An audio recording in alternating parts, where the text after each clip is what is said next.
እንዴት ናችሁ? ኑ ላሳያችሁ ፈፋ ወንዝ ከጓሮዬ ይኸውላችሁ። ፈፋ ታውቃላችሁ? ወይም ትንሽዬ እንደ ወንዝ ነገር ሆኖ በዝናብ ጊዜ ውሃ ይይዛል፣ ለተወሰነ ጊዜ እዛ ይደርቃል። ይኸው ቤቴ አጥሩ ይሄ ነው። ከአጥሩ ከጓሯችን ነው። ዝርክርክ ያለ ነው። ይቅርታ፣ ቆይ ላሳያችሁ ወርጄ በዛኛው በኩል።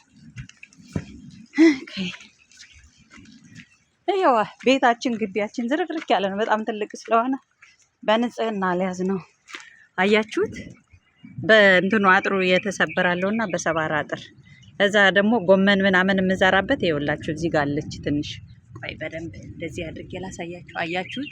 ከማዶ የሌላ ቤት ነው፣ በዚህኛው በኩል የኛ ቤት ነው። ወንዝ ውሃውን በአሜሪካ ወንዝ ሄጄ ልዋኝ ቁልፉን ቢይዘው ኑሮ ያጥሩን ከፍቼ በደንብ አሳያችሁ ነበር፣ ግን ቁልፉን አልያዝኩት። ያጥሩን የጓሮ ቁልፍ ስለሆነ ማለት ነው። ዋው! ዝም ብሎ የሚወርድ ወንዝ ውሃ። ቆይ እስኪ በዚህኛ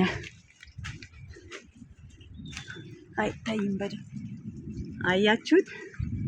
የባለፈው አመት ማዳበሪያ ይሆናል አትጣዩ ብለውኝ በቆሎ እንጨቱን ይኸው ከዚህም ውሃ እያጠራቀምኩ ነው በበርሜል።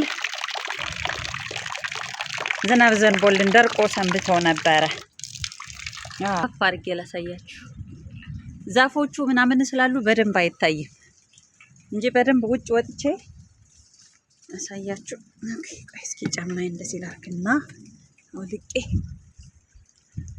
ዝም ብሎ ነው የሚወርድ፣ ድምጽ የለው። ይሄ እንትኑ ሰው ያስተካከለው ነው። በእኛ ቤትና በሰዎቹ ቤት መሀል ሰፊ ነው።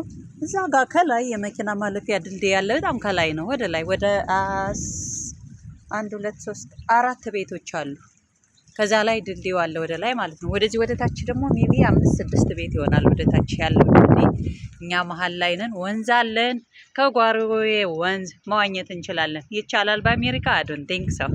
ልብስ ማጠብም ይቻላል። ፈጭፋጭት ጎንደር ያደገ ማነው ፈጭፋጭትን የሚያውቅ? እና ጎንደርን ይመስላል። ይሁላችሁ ከጓሮዬ ውሃ አለ። ደስ ሲል አላችሁ እናንተ። እስኪ ሸር አድርጉ።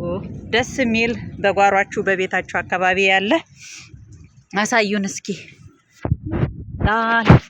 ባይበሉ